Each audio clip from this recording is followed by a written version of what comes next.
आज का हमारा जो लर्निंग का टॉपिक है वो है लॉस टेंजेंट। ये बताता है कि हमारे पास कितना पावर लॉस हुआ अगर कोई वेव ट्रांसमिट हो रही है।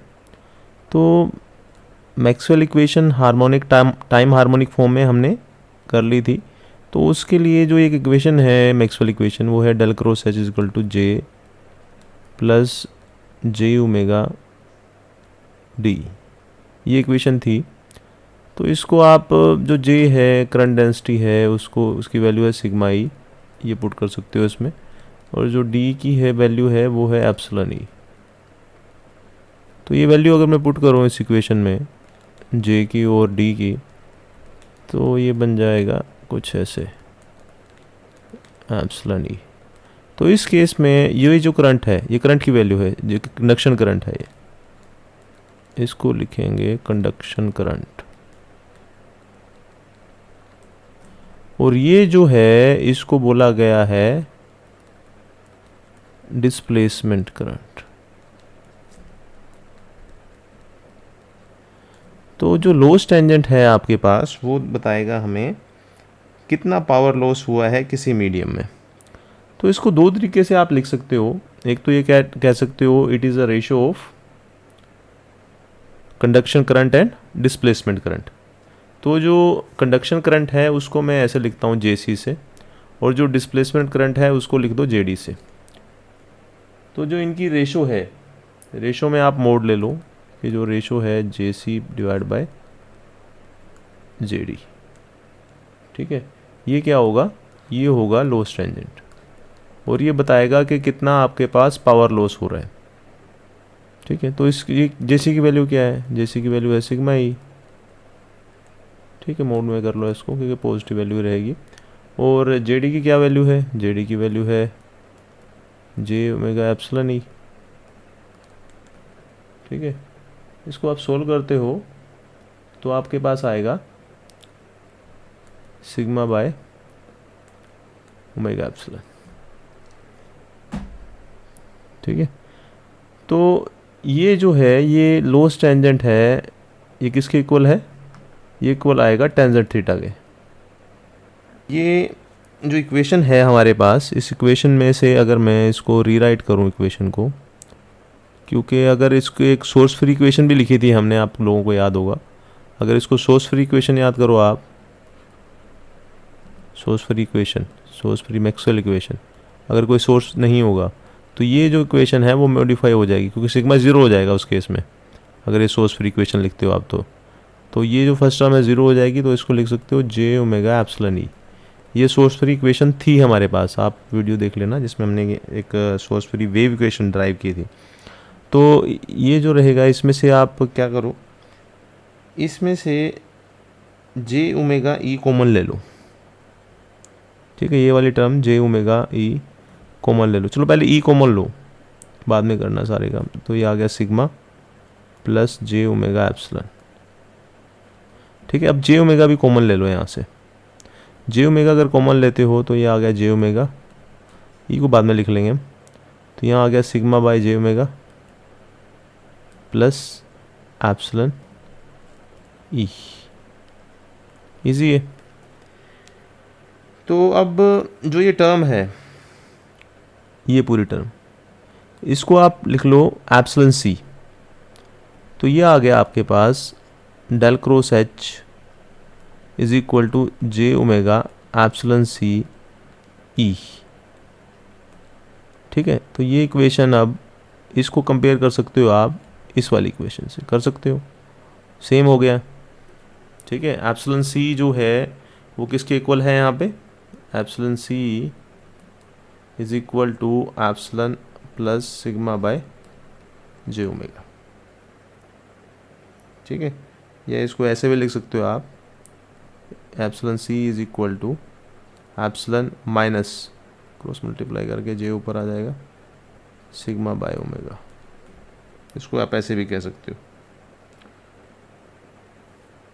तो अब आप कंपेयर करें इस इक्वेशन को, दिस इक्वेशन विद दिस, तो ये सेम ही है। एप्सिलॉन दोनों को सेम रखने के लिए ही हमने ये किया है।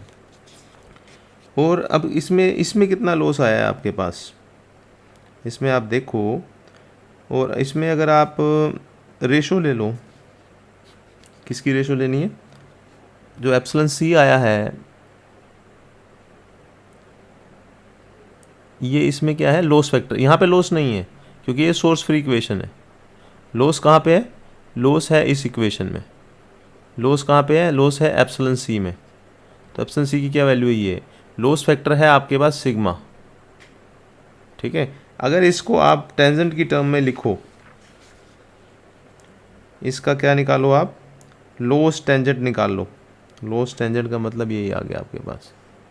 ठीक है, लॉस टेंजेंट का मतलब है थीटा का टेंजेंट ले लिया हमने, तो टेन थीटा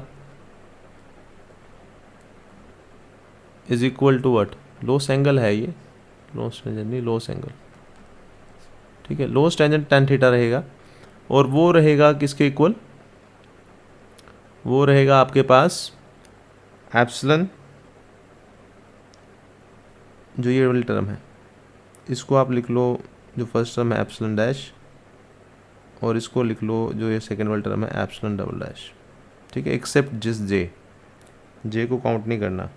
तो जो ये रेशो है tangent theta is equal to epsilon double dash divide by epsilon dash, तो ये आ जाएगा आपके पास सिग्मा बाय ओमेगा एप्सिलॉन, क्योंकि एप्सिलॉन डबल डैश की क्या वैल्यू है, सिग्मा बाय ओमेगा। वैसे भी जो आपको अगर एंगल फाइंड आउट करना हो टेंजेंट थीटा, तो आपके पास imaginary part divide by real part होता है। तो इमेजिनरी पार्ट क्या, sigma by omega divide by epsilon, तो सिग्मा बाय ओमेगा एप्सिलॉन हो गया। ये लॉस एंगल आ गया आपके पास।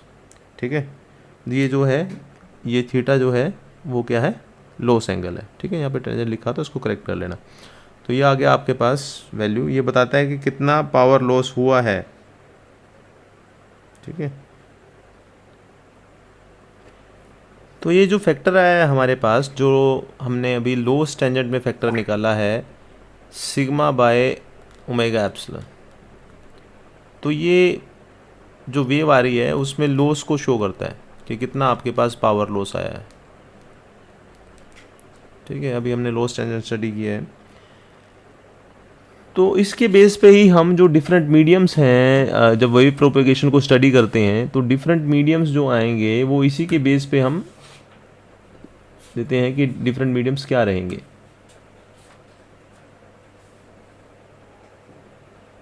तो हमारे पास जो फ्री स्पेस है, पहले मीडियम की बात करते हैं कि हमारे पास अगर फ्री स्पेस है, फ्री स्पेस में हम अज्यूम करके चलते हैं कि जो सिग्मा है आपका, सिग्मा क्या है, लॉसेस जीरो होते हैं फ्री स्पेस में, तो सिग्मा जीरो होगा। जो भी ये मीडियम्स डिफाइन हो रहे हैं वो सिग्मा ओमेगा, ओमेगा तो चलो एक फैक्टर रहेगा, एप्सिलॉन और म्यू, परमिटिविटी और परमिएबिलिटी और कंडक्टिविटी, ये इतना बेसिक नहीं है। सिग्मा एप्सिलॉन म्यू ये बताएंगे आपके पास कौन सा मीडियम है, और ये फैक्टर बताएगा कि वो कंडक्टर की तरह एक्ट करेगा या इंसुलेटर की तरह एक्ट करेगा। ये भी देखते हैं। ऐसा हो सकता है कि आपके पास किसी एक पर्टिकुलर लो फ्रीक्वेंसी पे कोई कंडक्टर है, अगर हाई फ्रीक्वेंसी कर दोगे तो वो इंसुलेटर बन जाएगा, और वाइस वर्सा भी हो सकता है। ठीक है, तो फ्री स्पेस की बात करते हैं। फ्री स्पेस में जो सिग्मा है वो ज़ीरो है, और जो परमिटिविटी है एप्सिलॉन वो एप्सिलॉन नोट के इक्वल है, जो परमिएबिलिटी है म्यू वो म्यू नोट के इक्वल है। ये आ गया आपके पास फ्री स्पेस के लिए। अगर आप बात करें कि लॉसलेस डाइलेक्ट्रिक के लिए क्या रहेगा, लॉसलेस डाइलेक्ट्रिक या लॉसलेस इंसुलेटर, लॉसलेस डाइलेक्ट्रिक के लिए आपके पास सिग्मा ज़ीरो होगा। ठीक है, लॉसलेस है, लॉस नहीं है, जहाँ पे सिग्मा की वैल्यू आ जाएगी वहाँ पे लॉस आएगा। आपके पास जो परमिटिविटी आएगी वो एप्सिलॉन नॉट एप्सिलॉन आर के इक्वल होगी, दोनों का मल्टीप्लिकेशन, और जो परमिएबिलिटी आएगी आपके पास, permeability mu is equal to mu not mu R होगी, और जो ये फैक्टर है सिग्मा बाय ओमेगा एप्सिलॉन, ठीक है, सिग्मा बाय ओमेगा एप्सिलॉन, ये वेरी वेरी लेस देन क्या होगा, 1 होगा। इसको आप ऐसे भी कह सकते हो और करके कि ये जो सिग्मा है very very less than omega epsilon होगा। दोनों का सेम ही बात है, चाहे आप ये लिख दो वेरी वेरी लेस देन 1, चाहे ये लिख दो sigma very very less than omega epsilon. तो ये दोनों ही ट्रू हैं। जो थर्ड हमारे पास मीडियम आता है वो मीडियम है लोसी डाइलेक्ट्रिक।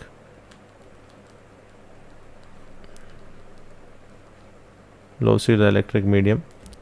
तो जो लोसी डाइलेक्ट्रिक मीडियम है, लोस आ गया, तो सिग्मा तो ज़ीरो हो नहीं सकता क्योंकि सिग्मा ही लॉस देता है हमारे पास।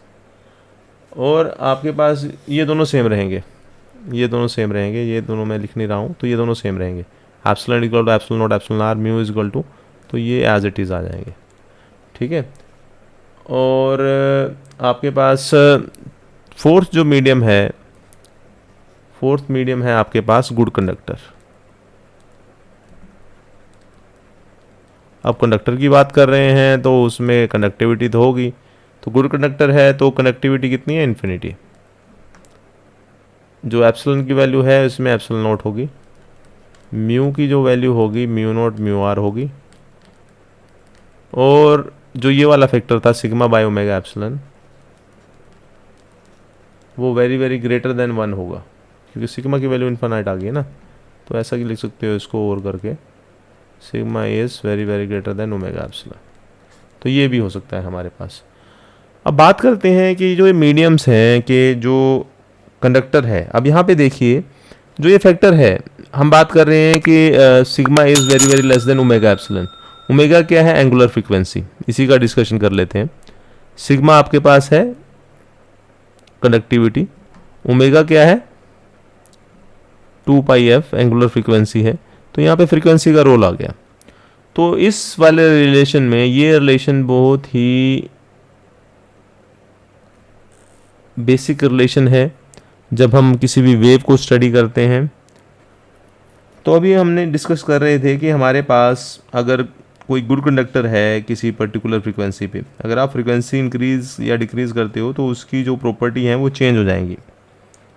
गुड कंडक्टर, गुड इंसुलेटर की बात हमने कही थी अभी।